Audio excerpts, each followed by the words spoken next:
Welcome to the Out of Touch podcast. I am your host, Alessandro, and today I am joined by Gwen. Yeah. Oh, Matthew. Scott. And today we'll be speaking about a reality where the virtual and physical blend so seamlessly you can hardly tell them apart.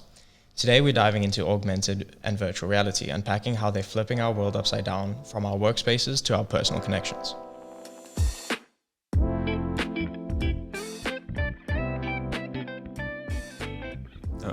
Yeah, so before we dive into the relationship between the technology and human, so let's talk about the dating culture on this day in reality first. I have some statistic about that. So according to the Survey Center on American Life, it says 56% of Gen Z adults said they were involved in dating relationship during their teenage year. And 75% of Gen Z are single for now. And 75% of them, they're willing to use AI to deliver the perfect line. So it's just like, in general, let's say ChatGPT, like, hey, GPT, rewrite this text to be attractive to introvert girl. Then done in 3 seconds, right? Mm-hmm. So which basically means Gen Z dating culture has been skeptical compared to prior generation. And over the assistant proposed, it's actually become a actual partner. Like, there's an app which is called Romantic AI. It's a kind of subscription app like a Netflix. So if you pay $7 per week, then you can make your own AI girlfriend, boyfriend, 24-hour working for you. And now, before we get any deeper into today's discussion, I would like to take a moment to thank our sponsors. Their innovative products not only inspire our conversations, but also offer exciting possibilities. Exploring a new reality with the Apple Vision Pro, connect with friends through immersive video calls, and enhance your daily life with AR overlays right before your eyes. Discover the future of personal technology today at apple.com. As we marvel at the wonders of the Apple Vision Pro, turning everyday moments into extraordinary experiences, let's shift gears into a different kind of technology. I would like to thank our second sponsor of today, Adam and Eve, where high-tech meets high-touch, and exploring intimacy becomes a technological marvel. Check out the innovative ways to connect at adamandeve.com. Remember, technology is all about making connections, some more exciting than others. Yeah, so actually speaking of connections, I actually did a survey where we surveyed college students, local college students. I went to Florida Tech, and we just asked them 3 questions just about relationship and AI. So the first question that we asked them was, have you ever been in a relationship? We found that 83% of them said yes, and 17% of them said no.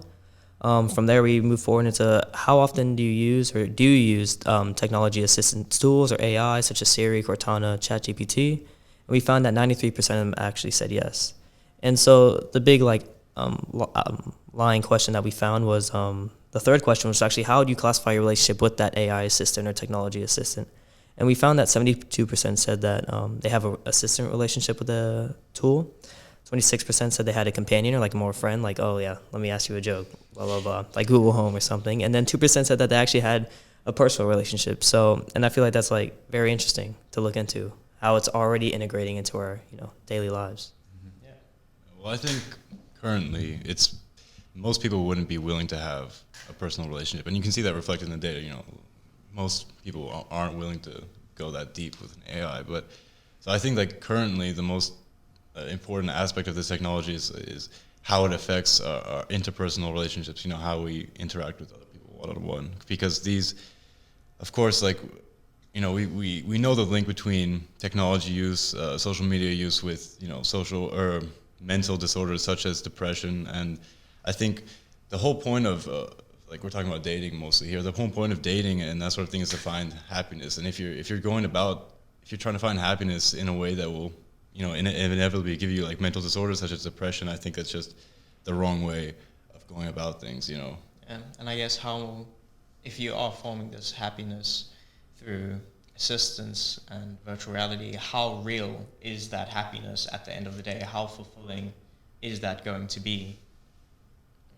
I think it's interesting as well that a lot of these Gen Zers are choosing technological experiences over physical, real experiences.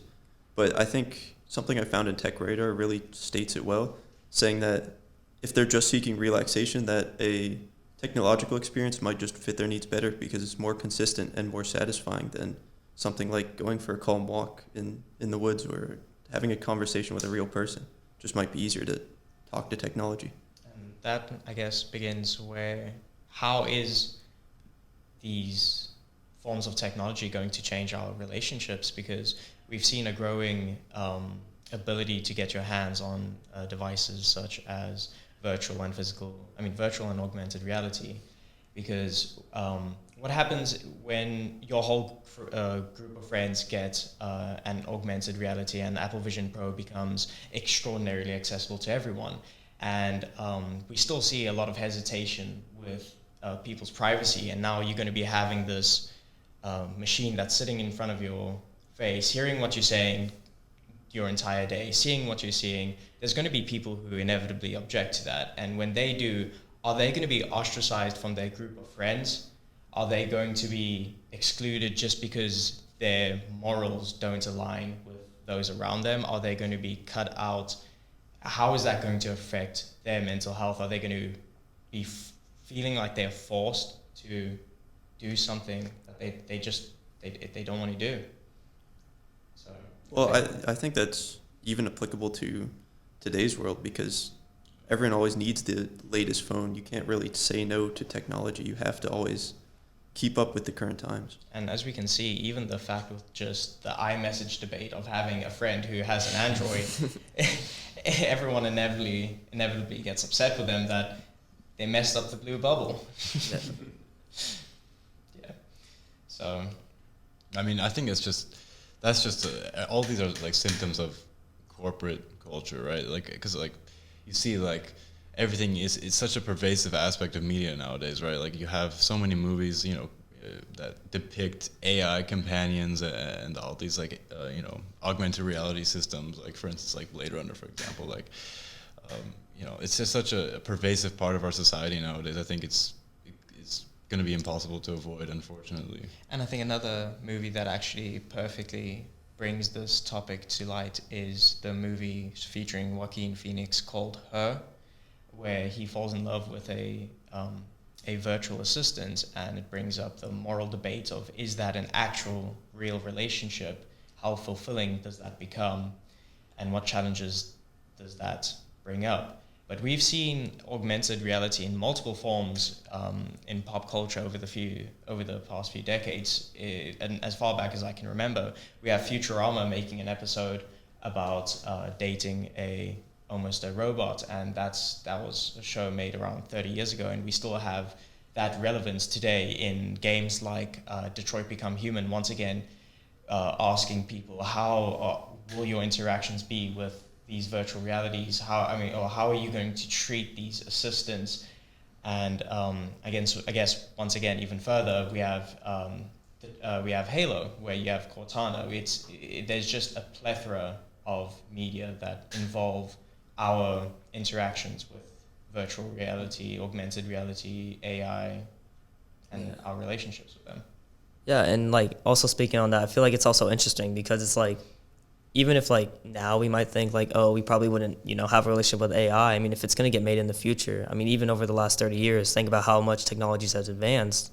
Like even 15 years ago, the iPhone just came out. Like things like this were brand new. So even just saying in like the next, 30, 40, 50, 60 years, I mean, if it ends up being able to be made, there's going to be people that are going to use it. And I feel like if it does become socially acceptable to be in a relationship like that, just like how those movies depict, then maybe in like, future generations, our grandkids are going to be like, oh, this is normal and new standard. I guess to add to that, look how dating has already changed.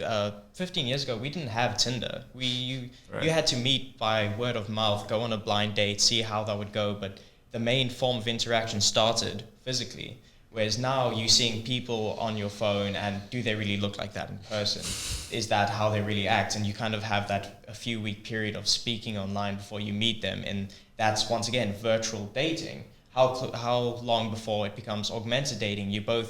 And then why go out to dinner if you can both put on your Apple Vision Pro, sit in your living rooms, and just go on a date? And then I guess if you're not enjoying it, instead of leaving out the bathroom, you just switch off your Apple Vision Pro. Yeah. I especially think this technology is like, you can already see it in, especially in today's like corporate world, especially AR and VR. It's always being integrated into business. You can look at Facebook and Meta as a prime example with their metaverse, where they're already trying to make that the next big thing for work, where you don't even have to come into work. Everyone wants to work from home, but you can still physically be in the office by just being in their metaverse. And Yeah, and especially with like all those, like, a lot of people are allowing you to like work from remote now. Like you Yeah. can work from home now a lot, and like there's also all these viral videos of people already using like the Apple Vision Pro, like you said, like literally just like in their car driving when they have an Apple Vision Pro on or something. It's like, how will that affect, you know, in the business world if things are already remote and now you can use as, you know, augmented reality? It's like, will we get to a point where we don't even need to leave the house? And that also strengthens the fact, like, okay, if we don't need to leave the house, what's the point of, you know, personal relationships? Why not use just an AI tool? So And there you go. You're getting your it's like a loop. companion need from just having someone in your house always entertaining you, speaking to you. But then there is that inevitable human nature need of wanting, I guess, a physical connection with someone, or at least passing on their family tree. Yeah. And like you'll have to consider like also how, like, if in business, if you're not even going to the workplace anymore, you're not like interacting with your coworkers physically. 'Cause there's a lot of communication that's beyond like visual and audio. There's like, you know, facial cues, like body language, all these things like matter. And when you don't have the personal, you're lacking that when you don't have the personal interaction. So you have to, you know, think of the consequences, you know, as far as how will this impact, you know, teams' effectiveness in the workplace? How will this impact, you know, productivity in the workplace? I think it could be very detrimental. Also because, you know, at home, you know, who does their work when they're at home? Everyone's distracted. Everyone's, you know, doing something else. You know, you just do the bare minimum to like make it, you know, Yeah. everyone, you know, during COVID, it was just like that. So I think it could be very detrimental in the long run. I think it's very concerning as well, because it seems like going into the office or going into work is one of the last places where you can really get consistent social interaction, because Yeah. everything else right now you can just, like, if you want to go out for food, you just go get DoorDash, or you want to go get groceries. Everything's catered to staying inside. And well, on that note, we have shared ideas about spreading virtual reality in life, and these days it actually affects and reshapes personal relationships. And if you have any thoughts about this topic, please feel free to leave them in the comment section below. And thank you for listening.